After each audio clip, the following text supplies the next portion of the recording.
n'avons peut-être pas eu suffisamment d'occasions pour vraiment explorer tout ce qui est dans la doctrine secrète, et en particulier pour explorer certaines des idées qui s'y trouvent et qui sont certainement de plus en plus validées aujourd'hui en termes de pensée contemporaine, en particulier la science.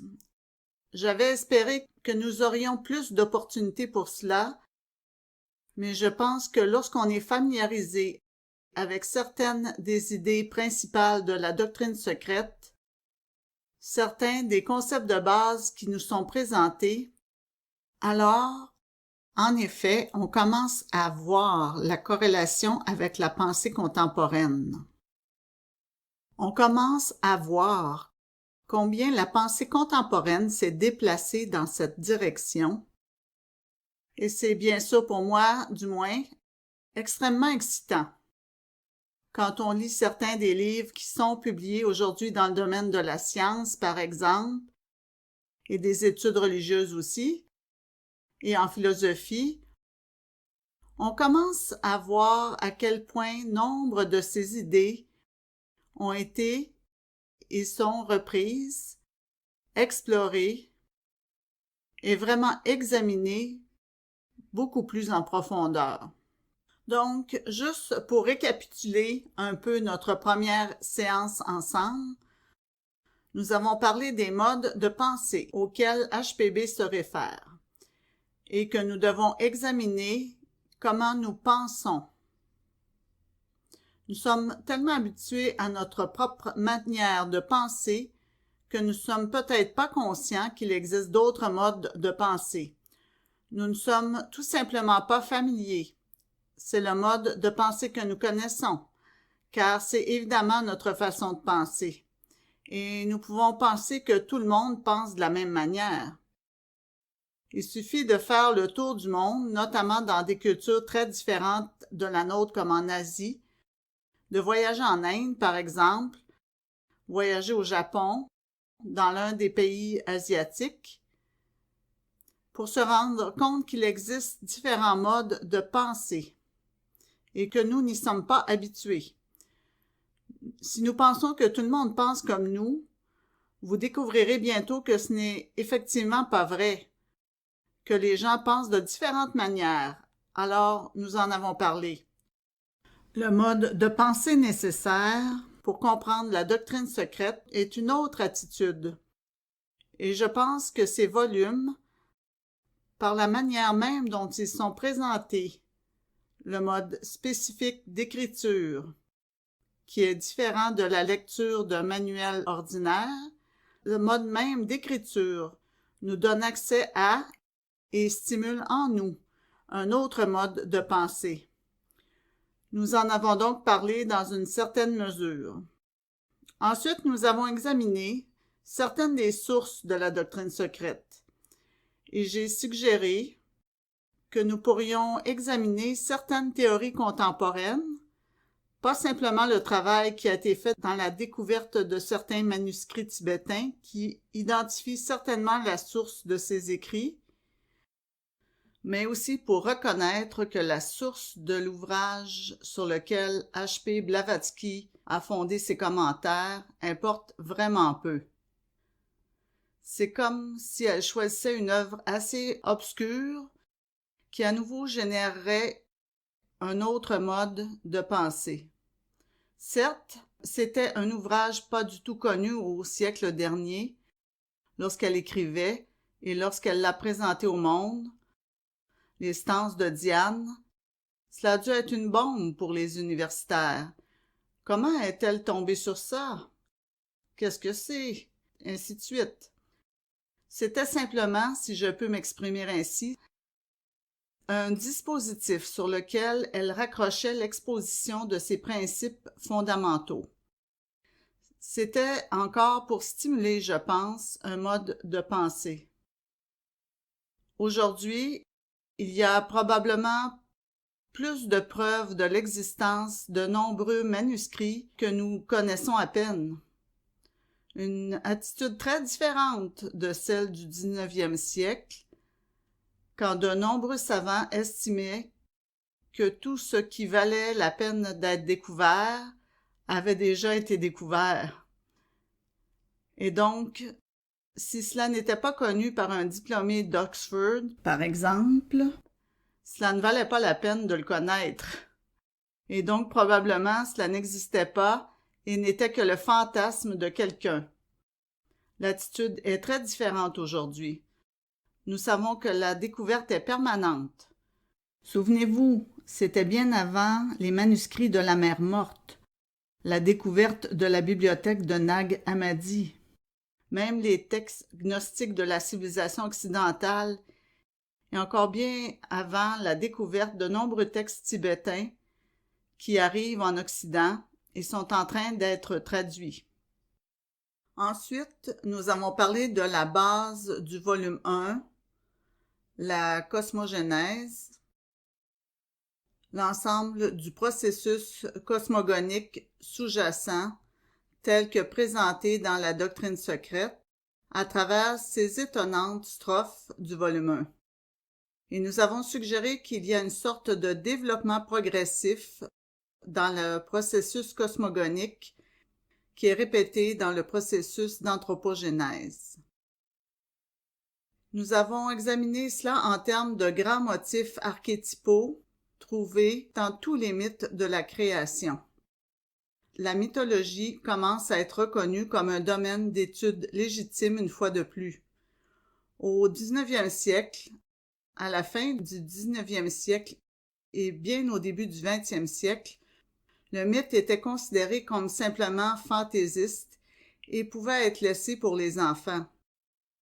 Maintenant, il est reconnu comme un domaine d'investigation légitime qui a un sens. Qui a un sens en termes de développement de la conscience, de la croissance psychique de l'âme, de la croissance de la psyché ou de l'âme. Et puis hier, on a regardé très vite le tome 2. Rien de tel qu'un rapide tour d'horizon de tout ce qui s'est dit sur l'anthropogénèse en termes d'étapes de développement, et nous reconnaissons que si nous voulons vraiment comprendre ce que nous sommes, notre place dans l'univers, nous devons savoir quelque chose de nos propres origines. Ce que nous croyons à propos de nous-mêmes et de nos origines a beaucoup à voir avec ce que nous pensons de notre destin et de notre avenir. Ce que nous pensons de notre relation avec la planète sur laquelle nous vivons a beaucoup à voir avec la façon dont nous allons traiter cette planète et nous sommes plus attentifs à cela aujourd'hui que nous l'étions certainement il y a 100 ans lorsque la doctrine secrète a été publiée. Ainsi, nous avons examiné ces étapes en termes d'éveil des principes qui constituent l'homme et du triple schéma évolutif auquel HPB se réfère. Alors aujourd'hui, j'ai pensé que nous devrions examiner ce que j'appelle l'éthique de la doctrine secrète, parce que je pense que la leçon ultime du travail de HPB réside dans une compréhension des implications éthiques des principes. Parfois, les individus disent « Eh bien, c'est une étude trop approfondie, je ne suis pas vraiment intéressé par les origines de l'univers, je ne suis pas intéressé à connaître ce qu'est Fohat, Akasha, Mula Prakriti et tous ces termes étranges à l'oreille occidentale. Cela n'a rien à voir avec la façon dont je fais mes courses tous les jours, n'a rien à voir avec la façon dont je vais traiter mon voisin, n'a rien à voir avec la préparation du dîner ce soir, n'a rien à voir avec le fait de conduire une voiture et d'évoluer dans le monde. Je suggère que cela a à voir, que cela a beaucoup à voir même, avec la façon dont on prépare le dîner, la façon dont on conduit la voiture, la façon dont on traite la terre et la façon dont on traite son voisin. Il y a des implications éthiques, et nous agissons tous à partir d'un système de croyances. Nous agissons en fonction de ce que nous croyons de nous-mêmes et des autres. Et c'est ainsi que nous agissons. Nous avons tous une métaphysique, que nous le sachions ou non. Nous ne l'appelons peut-être pas ainsi, mais nous avons tous une posture métaphysique Et nous avons tous certaines idées sur le but de l'existence, le sens de l'existence. Je suggère donc qu'en effet, ces principes sont extrêmement pratiques et ont une grande incidence sur nos vies. La doctrine pivot, comme je l'ai souligné maintes et maintes fois et mentionné tout au long de cette semaine, HPB est très clair dès le début de son exposé qu'il existe une doctrine pivot. Maintenant, cela doit signifier qu'il y a une doctrine centrale autour de laquelle tout le reste tourne. Et c'est ce qu'est un pivot. Tout le reste tourne autour de lui. C'est que nous sommes responsables de nous-mêmes, que nous ne pouvons pas nous décharger sur quelqu'un d'autre de nos actions, nos pensées, nos sentiments, et que le résultat de tout le processus cosmogonique réside en chacun de nous. Nous sommes responsables. Alors, ce matin, je veux parler de ce que j'appelle être et responsabilité, qui a été mis au programme qui vous a été donné au début de cette série.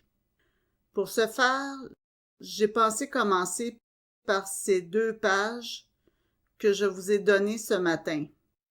Les principes importants. J'ai commencé par un petit paragraphe de l'introduction du livre d'Aldous Huxley, The Perennial Philosophy.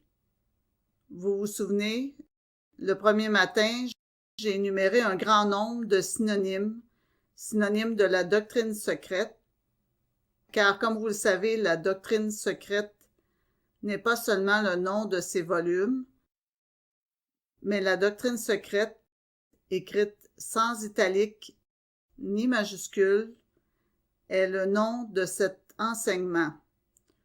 Une doctrine, c'est un enseignement. Il y a une doctrine. Pourquoi s'appelle-t-elle secrète alors qu'elle est publiée ici en 2 volumes? Eh bien, c'est un secret jusqu'à ce que nous l'utilisions. C'est un secret jusqu'à ce que nous l'explorions vraiment, jusqu'à ce que nous l'approprions. Il y a d'autres noms pour cela, la philosophie ésotérique, la tradition ésotérique, et l'un des noms que vous vous souviendrez que j'ai mis de l'avant était le terme qu'utilisait Aldous Huxley, la philosophie éternelle ou Philosophia Perennis, qui nous donne sous sa forme latine.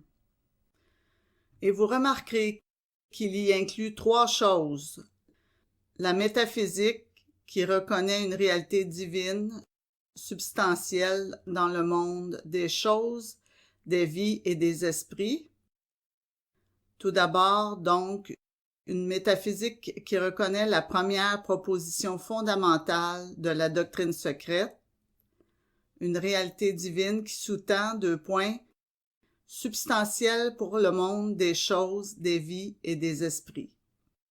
La psychologie, qui trouve dans l'âme quelque chose de semblable, voire d'identique à, maintenant j'ai déjà cité Huxley, mais du point de vue théosophique, nous effacerions simplement quelque chose de semblable à, et nous dirions qu'il trouve dans l'âme quelque chose d'identique à. Donc, vous pouvez rayer cela, mais je ne pouvais pas le faire à Huxley. Je devais le mettre ici. Mais la position théosophique est que c'est identique à la réalité divine, à l'éthique qui place la fin ultime de l'homme dans la connaissance du fondement immanent et transcendant de tout être. Si vous le voulez, nous pouvons le présenter de cette manière. J'aime le bleu, nous continuerons à utiliser le bleu. C'est donc une métaphysique.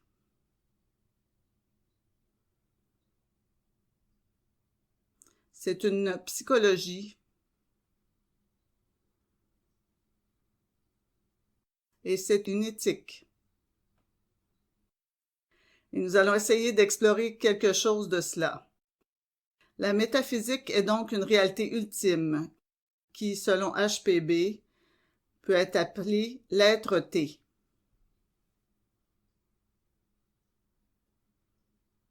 La première proposition fondamentale.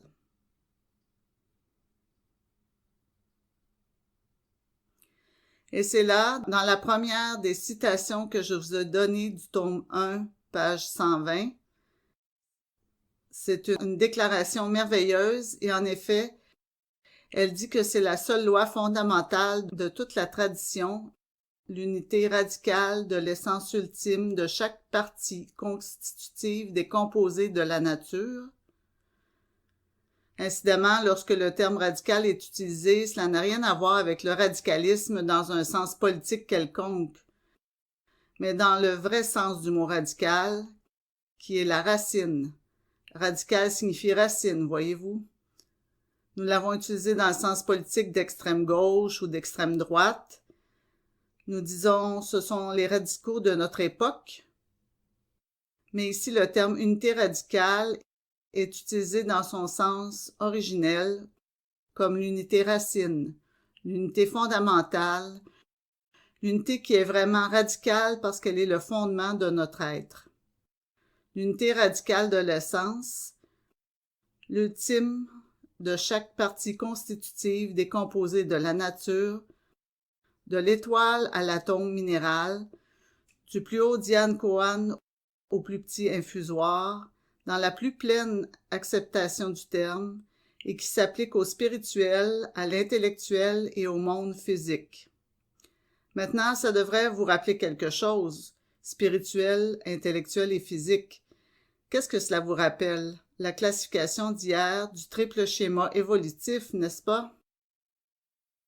Donc, à chaque niveau, c'est le triple schéma évolutif qui, pour notre système, rappelez-vous, a-t-elle dit, est entrelacé et mélangé, de sorte que nous progressons en quelque sorte à tous les niveaux à la fois. Il y a une interaction entre tous ces niveaux. Cette unité est la seule loi fondamentale de la science occulte. Nous reviendrons sur certains de ces points. Ainsi, la métaphysique est une réalité ultime, une unité qui est l'être-té, dit-elle. L'être-té ultime qui imprègne l'univers. En psychologie, donc, c'est une identité de chacun avec tout, mais cela implique donc un devenir.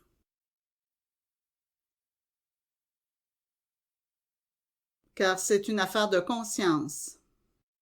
L'identité est là, l'identité de chaque âme avec la surâme universelle, ce qui est la troisième proposition fondamentale, mais cela implique un devenir, n'est-ce pas? C'est-à-dire que nous devons grandir dans la conscience de cette unité. L'unité est là, mais la connaissons-nous? On peut dire, bien c'est là, oui, je suis d'accord, tout est un. Mais pourquoi faisons-nous comme si ce n'était pas le cas? Et donc, il doit y avoir un devenir. L'éthique, alors, c'est cette auto-responsabilité.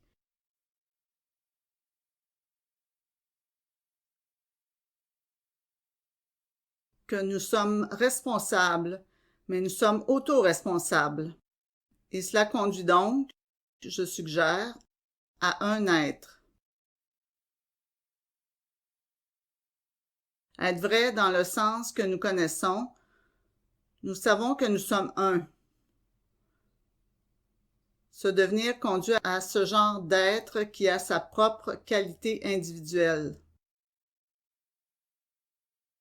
Je pense que l'un des grands paradoxes, peut-être, dont il est difficile de parler dans un sens, mais c'est un paradoxe, est que l'on est à la fois un avec tous et pourtant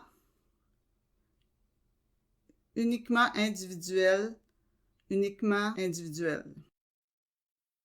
ne s'agit pas d'une perte d'individualité, mais une élévation de l'individualité dans une vraie prise de conscience.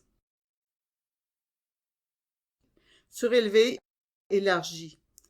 C'est peut-être le paradoxe, parce que les individus auto-réalisés, le Bouddha par exemple, ou n'importe lequel des grands enseignants du monde, Jésus, Gautama, Zoroastre, Krishna, N'importe lequel des grands enseignants du monde est un individu pleinement individuel, un connaisseur, un véritable connaisseur.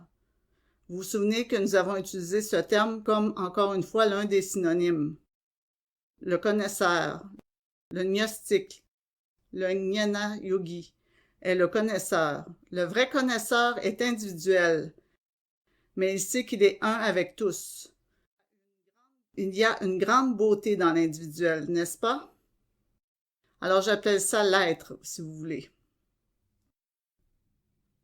Donc, toutes ces déclarations que nous pourrions examiner dans une certaine mesure, je pense, nous aident à voir quelle est cette progression. Vous pouvez donc même commencer à considérer, métaphysiquement parlant, les principes qui sont donnés. Voyez comment ils fonctionnent en termes de psychologie, de votre croissance, et ensuite, quelle est l'action qui en découle? Quelle est cette auto-responsabilité qui en découle? Et j'ai pensé que la déclaration d'Aldous Huxley nous a donné un merveilleux petit modèle que nous pouvons utiliser, et c'est pourquoi j'ai commencé par cela.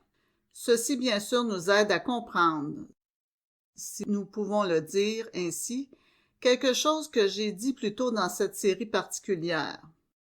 Si vous regardez le point 6 qui est au bas de la page 2 et continue avec la page 3, il y a ce dernier en page 2 à la fin. Il y en a deux. Vous vous souvenez que nous avons discuté de cela en termes de cosmogonie, en termes de mythe de la création, que dans la métaphysique occulte, il y a à proprement parler deux uns. L'un sur le plan inaccessible de l'absolu et de l'infini, sur lequel aucune spéculation n'est possible, et le second un sur le plan des émanations. Le premier un ne peut ni émaner ni être divisé, car il est éternel, absolu et immuable. Le second étant pour ainsi dire le reflet du premier, car c'est le Logos ou Ishvara dans l'univers de l'illusion, peut faire tout cela. HPB a dû utiliser des termes maladroits, car il n'y avait pas d'autre terme pour cela. 2-1. Comment peut-il y avoir 2-1? C'est bien sûr pourquoi je me réfère fréquemment à toute la métaphysique de la doctrine secrète, non pas comme moniste, mais non dualiste. Ce qui est peut-être une meilleure façon de le dire, car le monisme implique ce second un, comme elle l'appelle. Vous voyez, car dès que vous avez un, vous sous-entendez qu'il y a une division possible. Mais quand il y a un non-dualiste, il n'y a pas de division. Et c'est bien sûr le sens littéral d'Advaita. A, non, Dvaita, deux, Dva, deux. Donc, non-dualiste, pas deux. Et encore une fois, comment en arrivons-nous à réaliser cela? Comment passer à la compréhension de cela? Commentaire du public. Ensuite, vous devez réaliser qu'il y a une polarité. Ah, maintenant nous commençons à voir, oui. Et c'est bien sûr très vrai, nous commençons à reconnaître qu'il n'y a pas de dualité, mais une polarité. Et cela en fait un type de vision très différent. Ce n'est pas duel. C'est non duel. Mais à l'intérieur de cette émanation, cette réflexion qui surgit, il y a une polarité. Par exemple, je pense que l'un des exemples les plus simples est peut-être le continuum de la température. La température est une, pour ainsi dire, ou non duel. La température elle-même n'est pas duel.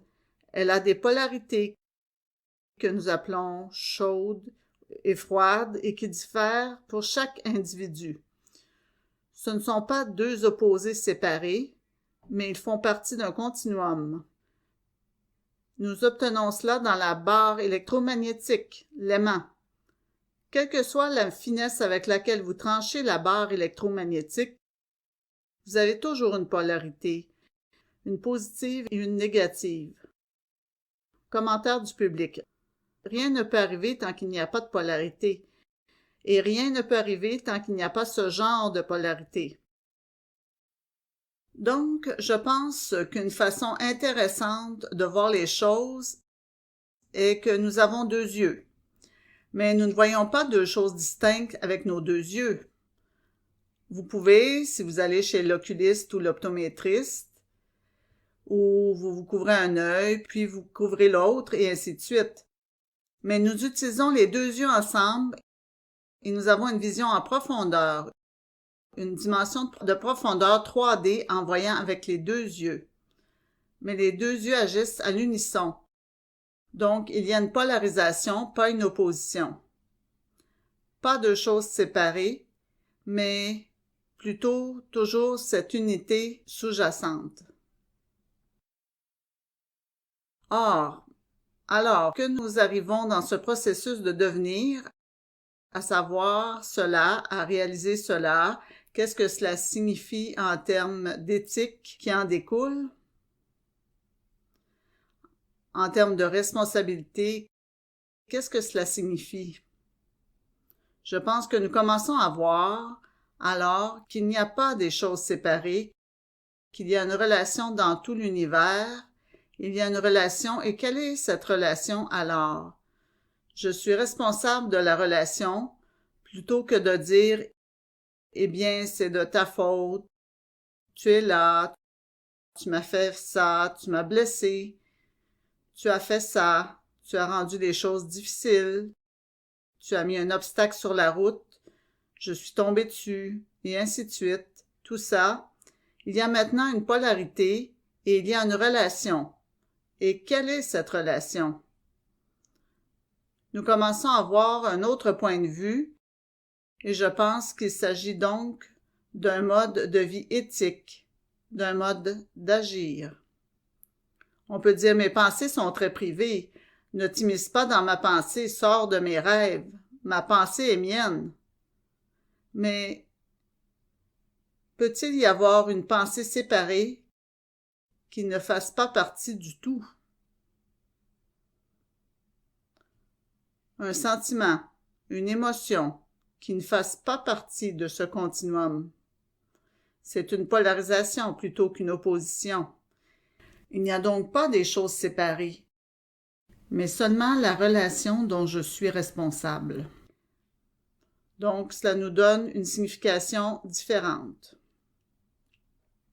Eh bien, regardons quelques-uns des autres points si nous avons le temps. L'un de mes préférés est le numéro 2. Il provient des notes de HPB à ses étudiants ésotériques et se trouve donc dans le 5e volume de l'édition Adyar. Je suis désolée de ne pas l'avoir, j'aurais dû. Dans le tome 12 des Collected Writings, c'est à la page 624. Si vous n'avez pas l'édition Adyar et que vous voulez connaître la référence, dans le tome 12 des écrits recueillis de HPB, c'est à la page 624. Il se trouve que c'est un de mes favoris et il souligne encore cette nécessité de revenir à la métaphysique, car notre action et notre évolution dans le monde de la conscience, qu'est notre psychologie, dépendent de notre position métaphysique. C'est une déclaration merveilleuse pour comprendre pleinement et correctement cette doctrine métaphysique abstruse. Bien sûr, cette doctrine métaphysique abstruse est la doctrine secrète, la philosophie ésotérique, la tradition occulte, la philosophie éternelle, la vérité oubliée de Huston Smith, tous ces termes que nous avons vus au tableau plus tôt. Pour la comprendre pleinement et correctement, il faut être complètement imprégné par une idée, j'aime cette phrase, que j'ai vainement essayé de transmettre aux théosophes en général. On sent que ceci, bien sûr, a été écrit vers la fin de sa vie. C'était après la formation de son groupe ésotérique, donc ça devrait être après 1888, car ce n'est pas seulement le centenaire cette année de la publication de la doctrine secrète, c'est aussi le centenaire de l'établissement de l'école ésotérique qu'elle fonda en 1888. Et ici, dit-elle, elle s'est efforcée en vain de transmettre aux théosophes cette idée, à savoir la grande vérité axiomatique que la seule réalité éternelle et vivante est celle que les hindous appellent Paramatman et Parabrahman. Ces deux, dans la tradition védantique, ne font qu'un. Paramatman et Parabrahman ne font qu'un. Il y a une identité totale entre ce principe universel de l'esprit, l'Atman, et le principe créateur universel qui est Parabrahman. Ils sont un, ils ne sont pas séparés. Et cela, bien sûr, est très clair dans la philosophie Advaita Vedanta de Shankaracharya et de ses successeurs. C'est le principe fondamental, la réalité ultime. C'est la seule essence racine qui existe toujours. C'est l'unité radicale dont elle parle dans le volume 1, que j'ai là, sous le numéro 1. La seule essence racine qui existe toujours, immuable et inconnaissable pour nos sens physiques, mais manifeste et clairement perceptible à nos sens spirituels. Une fois imprégné de cette idée de base, d'ailleurs, vous vous souvenez, le premier matin, ensemble, j'ai suggéré que c'est en effet inconnaissable, mais pas non expérimentable. C'est-à-dire qu'il est ressenti en termes d'évolution de la conscience, en termes de conscience, donc perceptible par nos natures spirituelles, inconnaissable par nos sens physiques. Cela, rappelez-vous, a été écrit à une époque où la science de son époque disait que si ce n'était pas connu par les sciences physiques, il n'était tout simplement pas possible de l'approcher. Inconnaissable.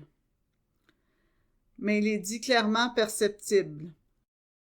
Ce qui est en un sens l'expérience, en effet, de l'illumination du Bouddha, si vous voulez.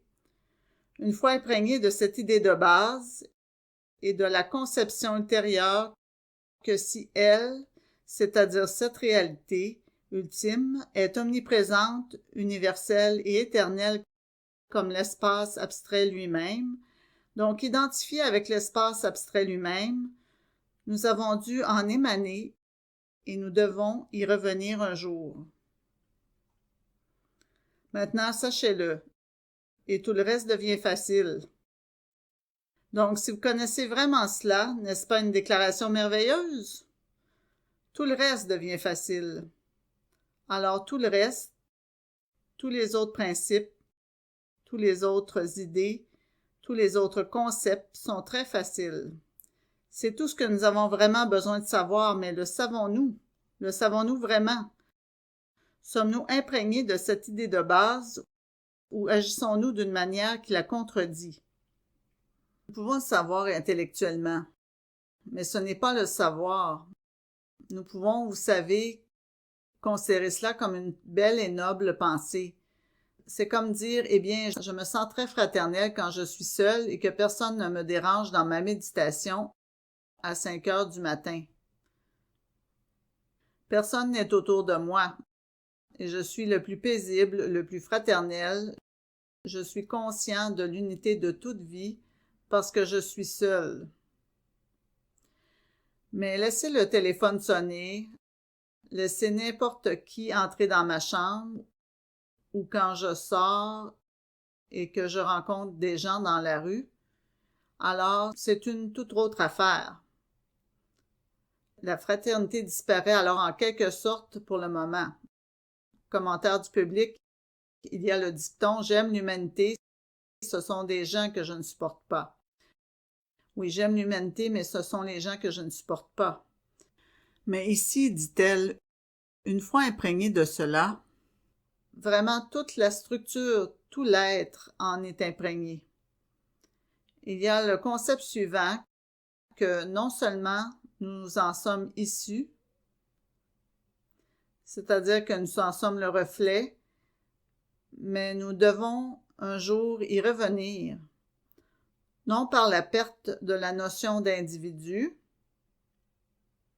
peut-être par la perte de la personnalité, mais pas par la perte de la notion d'individu, de l'individualité, de l'unicité, y revenir d'une manière pleinement consciente.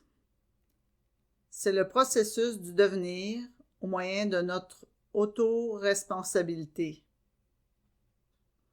Alors tout le reste devient facile. C'est une déclaration merveilleuse, n'est-ce pas? Mais on ne le reconnaît pas vraiment, pas toujours. Et alors, peut-être avons-nous le temps de considérer le troisième énoncé qui souligne encore cela, mais reconnaît la position que nous gardons à son égard. Tout ce qui émane de l'absolu, qui de cette seule qualification se tient comme la seule et unique réalité, donc tout ce qui est étranger à cet absolu, l'élément générateur et causal, tout le processus donc du devenir, doit être une illusion, mais seulement du point de vue purement métaphysique. Cela ne veut pas dire que c'est une illusion, mais seulement que c'est une apparence. C'est ce qu'est l'illusion, voyez-vous, c'est le jeu magique.